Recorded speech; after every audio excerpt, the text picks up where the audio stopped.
வீடியோவில் யூனிட் 4ல் ஒரு ஹாஃபான strain energy paste concept தான் நம்ம இந்த வீடியோவில் வந்து பார்க்க போகிறோம். ஓகே, இதுக்கு முன்னாடி எல்லா யூனிட்டையுமே நான் போஸ்ட் பண்ணியிருக்கேன். 1 2 3 5 4. ஓகே, இந்த வீடியோஸ்லாம் நான் போஸ்ட் பண்ணியிருக்கேன். டிஸ்கிரிப்ஷனில் லிங்க் இருக்கும், யூஸ் பண்ணிக்கோங்க. எப்படி பாஸ் பண்ணுறதுங்கிற டிப்ஸையும் நான் கொடுத்துருக்கேன், யூஸ் பண்ணிக்கோங்க. ஸ்ட்ரெஸ்ஸை வந்து ஒய் ஆக்சிஸில் வந்து எடுத்திருப்பாங்க, ஸ்ட்ரெயினை வந்து எக்ஸ் ஆக்சிஸில் வந்து எடுத்திருப்பாங்க. ஸ்ட்ரெஸ் ஸ்ட்ரெயின் கர்வ் நம்ம இன்னொரு வீடியோவில் எக்ஸ்பிளைன் பண்ணலாம். இந்த இடத்துலேருந்து ப்ரொபோஷனல் லிமிட் இந்த இடம் வரைக்கும் என்ன பண்ணணும் பார்த்தீங்கன்னா ஹூக்ஸில் ஒபே ஆகும். Within the proportional limit, stress is directly proportional to strain. Okay, இது மேலே வந்து போணுச்சு அப்படின்னா ப்ரொபோஷனல் லிமிட். இதுக்கு மேலே வந்து பார்த்தீங்கன்னா இந்த ரீஜன்லேருந்து இந்த ரீஜன் வரைக்கும், ஓகே, அந்த பி பாயிண்ட் வரைக்கும் எலாஸ்டிக் ரீஜன் சொல்லுவாங்க. அதாவது இப்போ ஸ்ப்ரிங் வச்சுருக்கேன் அப்படின்னா அதை இழுத்துட்டு திருப்பி விட்டேன்னா வச்சுக்கோங்களேன். அப்போது இந்த ஸ்ப்ரிங்கை இழுக்கும் போது நான் ஃபோர்ஸ் கொடுத்து அதை இழுக்கிறேன். அப்போது அதுக்கு ஒரு எனர்ஜி என்னவும் உள்ளக்க க்ரியேட் ஆகிருக்கும். நான் அந்த ஸ்ப்ரிங் லோடை நான் என்ன பண்ணுறேன், நான் ரிமூவ் பண்ணுறேன். அந்த இழுத்துட்டு இருக்கிறத நான் விட்டோடனே அந்த ஸ்டோர் பண்ணியிருக்க எனர்ஜியை வச்சு அதை ரிட்ராக்ட் டு இட்ஸ் ஒரிஜினல் பொசிஷனுக்கு வரப்பாகும். அந்த எனர்ஜி தான் என்ன எனர்ஜினா ஸ்ட்ரெயின் எனர்ஜி அப்படின்னு சொல்கிறாங்க. ஓகே, இந்த இடம் வந்து எலாஸ்டிக் ரீஜன். இங்கே லோடு கொடுத்துட்டு நான் லோடை ரிமூவ் பண்ணால் கம்பேக் டு ஒரிஜினல் பொசிஷனுக்கு வந்துடும்.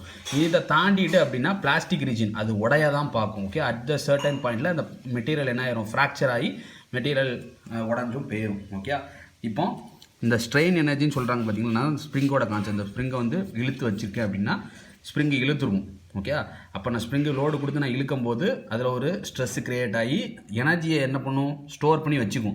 இப்போ நான் லோடை ரிமூவ் பண்ணி டக்குன்னு அந்த ஸ்ப்ரிங் என்ன ஆயிரும், ஒரிஜினல் பொசிஷனுக்கு வரப்பாகும். ஓகே, அந்த எனர்ஜியை யூஸ் பண்ணி. ஓகே, இதை தான் என்னன்னு சொல்கிறாங்கன்னு பார்த்தீங்கன்னா ஸ்ட்ரெயின் எனர்ஜி அப்படின்னு சொல்கிறாங்க. Okay, due to the deformation internal resistance develop which is stored in the form of energy. அதே தான் கான்செப்ட் சொல்லியிருப்பாங்க. The resilience total strain energy. Okay, இங்கே இருந்து இது வரைக்கும் இந்த எனர்ஜி என்ன பண்ணியிருக்கு, ஸ்டோர் பண்ணி வச்சிருக்கு அப்படின்னா அது பேர் என்ன சொல்கிறாங்க, ரெசிலியன்ஸ் அப்படின்னு சொல்கிறாங்க. ஓகே, ப்ரூஃப் ரெசிலியன்ஸ் அப்படின்னா இதிலிருந்து இது வரைக்கும் மேக்ஸிமம் எனர்ஜி எவ்வளோ ஸ்டோர் பண்ணியிருக்கு. இப்போ இந்த லிமிட்டுக்குள்ளே இது வரைக்கும் ஸ்டோர் பண்ணியிருந்தது அப்படின்னா ரெசிலியன்ஸ். இதிலேருந்து இது வரைக்கும் என்ன ஸ்டோர் பண்ணியிருக்கு அப்படின்னா மேக்ஸிமம் ரெசிலியன்ஸ். இது என்னது, ரெசிலியன்ஸு. ஓகே, ஒரு சர்டன் பாயிண்ட் இது வரைக்கும் மேக்ஸிமம் பாயிண்ட்னா அந்த வித்தின் அந்த லிமிட்டுக்கு இடையில ஒரு இடத்த ஸ்டோர் பண்ணிக்கிறேன் ரெசிலியன்ஸ் பாயிண்ட். இது என்ன பாயிண்ட்னா maximum resilience. Okay, maximum resilience அப்படின்னு சொல்லி மேக்ஸிமம் எனர்ஜியை ஸ்டோர் பண்ணியிருக்க இடம். ஓகே, மேக்ஸிமமாக இவ்வளோ எனர்ஜி வரைக்கும் என்ன பண்ணிக்கலாம், ஸ்டோர் பண்ணிக்கலாம். ஆனால் அதில் பாதி வரைக்கும் ஸ்டோர் பண்ணிக்கலாம், அது ரெசிலியன்ஸ்.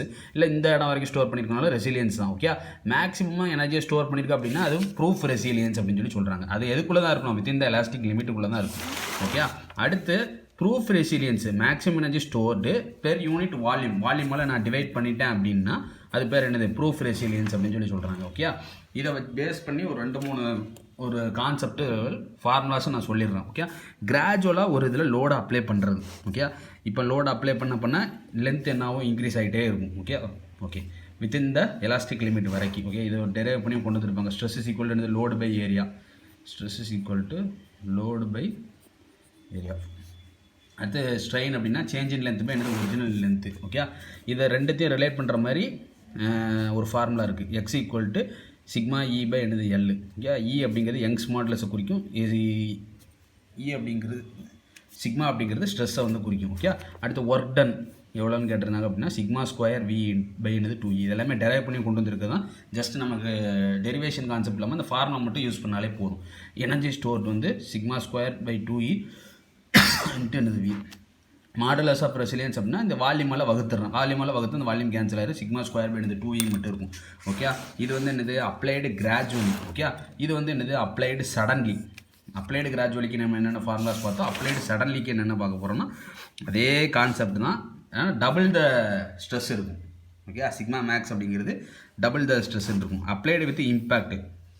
லோடு அப்ளை பண்ணுறோம், இம்பேக்ட் லோடு. இப்போ வந்து ஒரு இடம் இருக்குது அப்படின்னா அந்த இடத்துல இன்டென்டேஷன் கிரியேட் பண்ணுறது, ஒரு குறிப்பிட்ட ஏரியாவில் ஸ்ட்ரெஸ்ஸை கான்சென்ட்ரேட் பண்ணி கிரியேட் பண்ணுறது அப்படின்னா இப்போ பார்த்தீங்கன்னா வச்சுக்கோங்களேன், ஃபேக்ட்ரி ஒர்க் ஷாப்பில் என்ன பண்ணுவாங்கன்னு பார்த்தீங்கன்னா சம்மட்டியை வச்சு சட்டுன்னு அடித்து என்ன பண்ணுவாங்க, இம்பேக்ட் லோடு வந்து கிரியேட் பண்ணுவாங்க. ஒரு சர்டைன் ஹைட்லேருந்து என்ன பண்ணுவாங்க, அதை ட்ராப் பண்ணி இது பண்ணுவாங்க லோடை கொடுத்து. ஓகே, அப்போ இந்த எக்ஸ்டென்ஷன் வந்து இழுக்கிறதுக்காண்டி இந்த லோடை வந்து இங்கே கொடுத்து இதுலேருந்து இதுக்கு இழுக்கிறது. அப்போ அங்கேருந்து அந்த லோடை என்ன பண்ணும், ஸ்ப்ரிங்கு இருக்குதுன்னு வச்சுக்கோங்க, ஸ்ப்ரிங்கை வந்து நான் கீழே இழுத்துட்டு இது பண்ணும்போது கொஞ்சம் எக்ஸ்டென்ஷன் ஆகும் இந்த ஸ்ப்ரிங்கு. அதான் என்னது சேஞ்ச் இன் லென்த் அப்படின்னு சொல்லியிருக்காங்க. ஓகே, இந்த டாட்டா லைன்ஸில் கொடுத்துருக்காங்க அப்படின்னா அதான் என்னது சேஞ்ச் இன் லென்த். லோடு கொடுக்கும்போது ஒரு மாறுதல் ஏற்படுற லென்த்து. ஓகே, அதுக்கு இந்த மாதிரி sigma equal to P by E 1 + √1 AE by என்னது ஹெச். இப்போது delta L deflection deformation change in length வந்து ஸ்மாலாக இருக்குது அப்படின்னா அந்த இதில் இந்த ஃபேக்டர்ஸ் ஃபுல்லாக என்ன பண்ணிக்கலாம், ரிமூவ் பண்ணி விட்டுறலாம். இந்த ஃபேக்டர்ஸ் ஃபுல்லாக ரிமூவ் ஆகி 2AEH பை என்னது PL அப்படிங்கிற மாதிரி, சாரி 2PEH பை என்னது AL அப்படிங்கிற மாதிரி வரும். ஓகே, ஜஸ்ட் நீங்கள் நோட் மட்டும் பண்ணி வச்சுக்கோங்க. நம்ம சம்ஸ் வரும்போது நம்ம பார்த்துக்கலாம். ஓகே, இது வந்து என்ன பண்ணுறாங்க பார்த்தீங்கன்னா, ஒரு ஃப்ரிக்ஷன் உராய்வை ஏற்படுத்தி அந்த பாடி என்ன பண்ணுறது, கொஞ்சம் டில்ட் பண்ணுறது. ஓகே, டியூ டு ஷியர் ஸ்ட்ரெஸ்னால் ஏற்படக்கூடிய பாதிப்பு. இதுதான் அதே மாதிரி தான் டெரிவேஷன் பார்ட்டு தான். நமக்கு அந்த கிளைமேக்ஸோட அந்த ஃபார்முலா மட்டும் தான் முக்கியம். ஸ்ட்ரெயின் எனர்ஜி ஸ்டோர்டு, அந்த டிஃபர்மேஷனை தாங்கி அந்த strain energy compare to original position வரதுக்கு அந்த நான் லோடு கொடுக்கும்போது ஒரு எனர்ஜியை உள்ளே ஸ்டோர் பண்ணி வச்சுக்கணும். அந்த எனர்ஜி தான் என்ன எனர்ஜி, ஸ்ட்ரெயின் எனர்ஜி ஸ்டோர்டு. அது எவ்வளோ கண்டுபிடிக்கும், Q²/2C இன்ட்டு என்னது V. ஓகே, இப்போ நம்ம வந்து சம்ஸ் சால்வ் பண்ண ஆரம்பிச்சிடலாம். சர்க்குலர் பார், அப்போது ஏரியா வந்து என்னது சர்க்குலர் π/4d² டயமீட்டர் கொடுத்துருக்காங்க, லென்த்து கொடுத்துருக்காங்க. எல்லாமே 1 மீட்டர் ஈக்குவல் டு என்னது 1000 மில்லிமீட்டர். ஓகே, அப்போ 1000 என்ன பண்ணிக்கோங்க, மல்டிப்ளை பண்ணிக்கோங்க. லென்த் பண்ணியாச்சு. ஸ்ட்ரெச் இந்த ராடு என்ன கேட்டுக்கோங்க, அதுக்கான நொட்டேஷன் எழுத தெரியணும். ஸ்ட்ரெஸ் இந்த ராடு, ஸ்ட்ரெச்சுனா என்னது எக்ஸு, ஸ்ட்ரெஸ்ஸு அப்படின்னா என்னது சிக்மா, ஸ்ட்ரெஸ்னால் என்னது சிக்மா, ஸ்ட்ரெயின் எனர்ஜி அப்படின்னா என்னது U.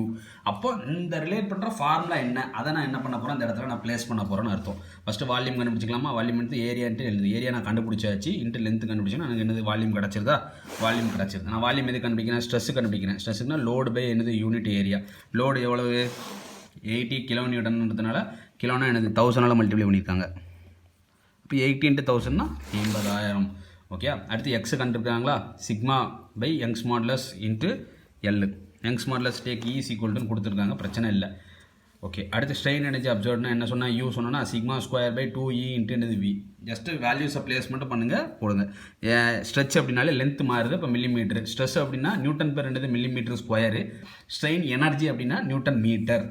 ஓகே, அடுத்து ரெண்டாவது சம்மோ ஸ்டீல் பார் ஆஃப் டயாமீட்டர். அப்போ இது சர்க்குலர் காம்போனன்ட் தான். Strain energy store per unit volume. Unit volume அப்படின்னா U = σ² என்னது 2Eன்னு வரும். Total strain energy stored U தான்.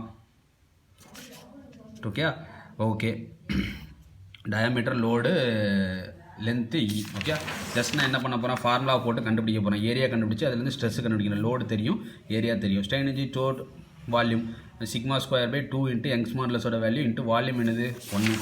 வால்யூம் வந்து என்ன கொடுத்துருக்காங்க, 1 கொடுத்துருக்காங்களா. வால்யூம் வந்து பெர் யூனிட் வால்யூம்னா 1ன்னு எடுத்துக்கணும். ஓகே, வால்யூம் = 1 மீட்டர் கியூப். ஓகே, இல்லை மில்லிமீட்டர் எடுத்துருக்கேன்னா மில்லிமீட்டர் கியூப், அவ்வளோதான். ஓகே, போட்டாச்சு. அடுத்து total strain energy store σ²/2E into இப்போ என்ன பண்ணணும்னா வால்யூமெல்லாம் மல்டிப்ளை பண்ணணும். Strain energy store per unit வால்யூம்னா வால்யூம் 1ன்னு எடுத்துக்கணும். இப்போ அந்த வால்யூமெல்லாம் என்ன பண்ணணும், மல்டிப்ளை பண்ணணும். வால்யூம் என்னது இங்கே நான் கண்டுபிடிச்சி வச்சுருந்தேன் முன்னாடி.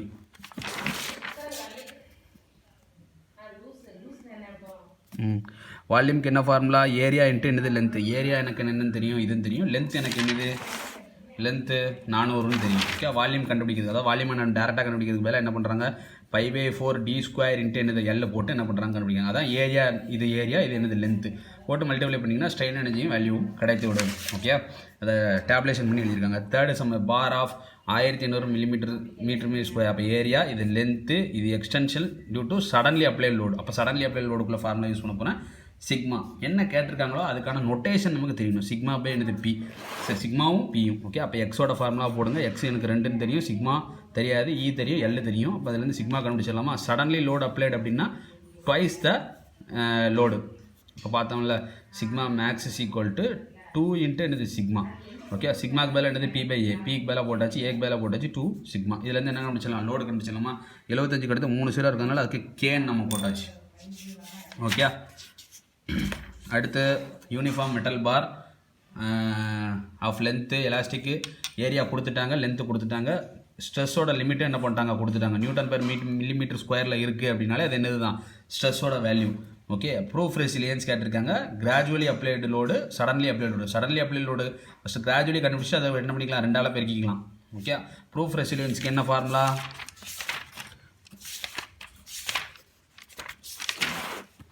ப்ரூஃப் ரெசிலியன்ஸ்க்கு என்ன ஃபார்முலா, σ²/2E இன்ட்டு என்னது V. σ² 2 யங்ஸ் மாடுலஸோட வேல்யூ வால்யூம்.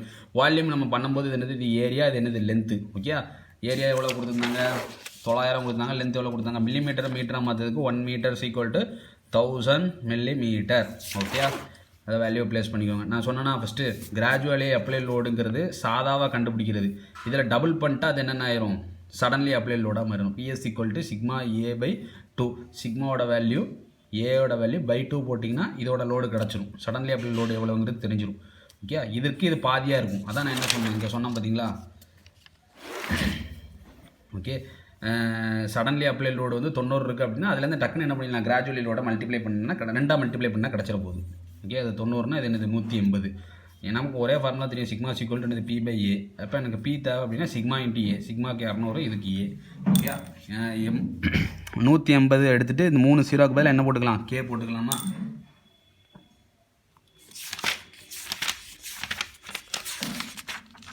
அடுத்து 5th sum. A weight of 20 Newton falls from a collarly rigid. Collarly rigidனா இதுக்கு முன்னாடி நம்ம பார்த்தோம், இப்படி இருந்ததா, ஒரு காலர் மாதிரி இருந்தது.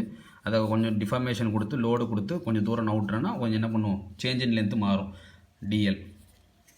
அதுக்கு ஃபார்முலா எழுதியாச்சு, PH/L A Young's modulus. Young's modulus வந்து ஜியில் கொடுத்துருக்காங்க. ஜினா 10⁻9. கீழே வந்து என்ன இருக்குது, மீட்டர் ஸ்கொயராக mm² மாற்றுறாங்க அப்படின்னா 10⁻6 கீழே பெருக்கிக்கணும். இதுலேருந்து இதை மைனஸ் பண்ணிங்கன்னா 10⁻3ன்னு வந்துவிடும்.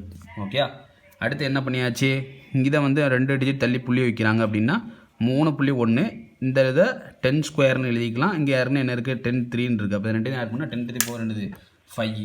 ஓகே, இப்போ சிக்மா = PA1 2 க்கு பதிலாக இது, ஏக்கு பதிலாக இது, H PL Nm/m² கிடைக்கும். அது யங்ஸ் மாடுலஸ் கேட்டிருக்காங்க அப்படின்னா E = ஸ்ட்ரெஸ் பை என்னது, ஸ்ட்ரெயின்.